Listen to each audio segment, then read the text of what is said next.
ध्यान केंद्र पर मैं इस तरह की सारी वैज्ञानिक व्यवस्था करना चाहता हूं जहां आपकी हिंसा, आपका क्रोध, आपकी चिंता, आपका तनाव, आपकी अनिद्रा, इंसोमेनिया, आपके चित्त पर आने वाले सारे विकार क्यों पैदा होते हैं, कैसे पैदा होते हैं, तो आपको पैदा करके भी बताया जा सके और कैसे विदा होते हैं वो आपसे ही विदा करके भी बताया जा सके। ये नकारात्मक हिस्सा होगा ध्यान का कि आप में जो व्यर्थ का कचरा इकट्ठा है वो कैसे अलग हो सके। और फिर विधायक रूप से ये मैंने 4 सीढ़ियां कहीं, वैखरी, मध्यमा, पश्यंती, परा, इन 4 सीढ़ियों में आपको भीतर कैसे उतारा जा सके, आप इनमें भीतर कैसे उतर जाएं। एक बार बाहर का कचरा फेंक जाए तो भीतर उतर जाना बड़ी ही सरल बात है, बहुत कठिन नहीं।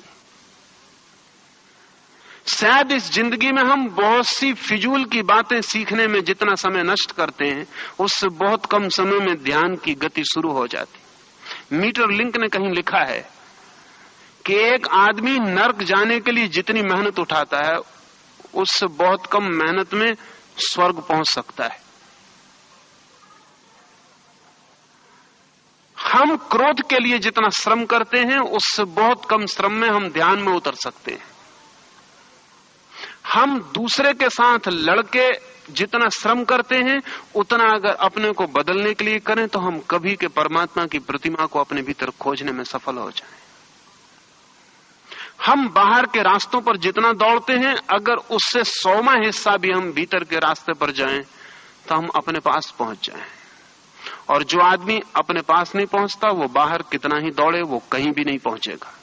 जो अपने तक ही नहीं पहुंच पाया वो कहीं और नहीं पहुंच सकता है।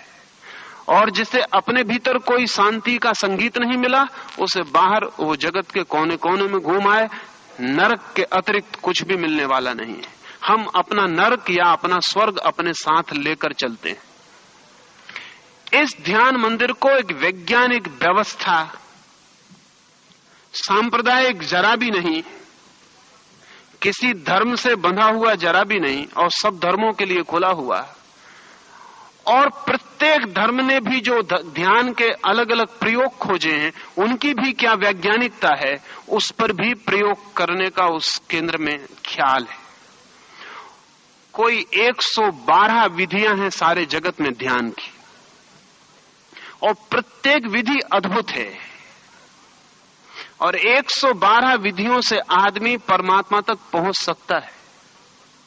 उसमें एक दूसरे से बिल्कुल विपरीत विधियां भी हैं, इसलिए एक विधि को मानने वाला दूसरी विधि को बिल्कुल गलत कहता है। लेकिन वे 112 विधियां सभी व्यक्ति को ध्यान और शांति और आनंद और सत्य तक ले जाने का मार्ग बन जाती। इस ध्यान केंद्र पर पूरी 112 विधियों का प्रयोग करने का ख्याल है। और तब पहली बार पृथ्वी पर उस तरह का प्रयोग होगा जिसने आज तक पृथ्वी पर सारे ध्यान की प्रक्रियाओं को एक साथ एक जगह, हम एक भी व्यक्ति को वहां खोना न चाहेंगे। वो किसी भी मार्ग से जा सके उस मार्ग पर ही उसे सुझाव दिए जा सकेंगे। अब अजीब अजीब विधियां हैं जिनका आपने कभी सुना भी नहीं होगा नाम। 1-2 विधि मैं आपसे कहना चाहूं। तिब्बत में एक बहुत छोटी सी विधि है, बैलेंसिंग, संतुलन उस विधि का नाम है। कभी घर में खड़े हो जाएं सुबह स्नान करके, दोनों पैर फैला लें और ख्याल करें कि आपके बाएं पैर पर ज्यादा जोर पड़ रहा है कि दाएं पैर पर ज्यादा जोर पड़ रहा है। अगर बाएं पर पड़ रहा है तो फिर आहिस्ते से जोर को दाएं पर ले जाएं। 2 क्षण दाएं पर जोर को रखें, फिर बाएं पर ले जाएं। 15 दिन सिर्फ शरीर का भार बाएं पर है कि दाएं पर, इसको बदलते रहें। और फिर ये तिब्बती प्रयोग कहता है कि फिर इस बात का प्रयोग करें कि दोनों पर भार न रह जाए, आप दोनों पैर के बीच में रह जाएं। और एक 3 सप्ताह का प्रयोग, और जब आप बिल्कुल बीच में होंगे, भार न बाएं पर होगा न दाएं पर, जब आप बिल्कुल बीच में होंगे तब आप ध्यान में प्रवेश कर जाएंगे। ठीक उसी क्षण में आप ध्यान में चले जाएंगे। ऊपर से देखने पर लगेगा कि इतनी सी आसान बात, करेंगे तो आसान भी मालूम पड़ेगी और कठिन भी मालूम पड़ेगी। बहुत सरल मालूम पड़ती है, 2 पंक्तियों में कही जा सकती है, लेकिन लाखों लोगों ने इस छोटे से प्रयोग के द्वारा परम आनंद को उपलब्ध किया है। जैसे ही आप बैलेंस होते हैं, न बाएं पर रह जाते न दाएं पर रह जाते, जैसे ही दोनों के बीच में रह जाते, वैसे ही आप पाते हैं कि वो बैलेंसिंग, वो संतुलन आपकी कॉन्शसनेस का, चेतना का भी बैलेंसिंग हो गया। चेतना भी बैलेंस्ड हो गई, चेतना भी संतुलित हो गई, तत्काल तीर की तरह भीतर गति हो जाती। ऐसे 112 विधियां हैं सारे जगत में। इन सारी 112 विधियों पर विस्तृत वैज्ञानिक व्यवस्था इस ध्यान केंद्र में देना चाहता हूं, और न केवल आपको समझाया जा सके बल्कि आपको करवाया जा सके।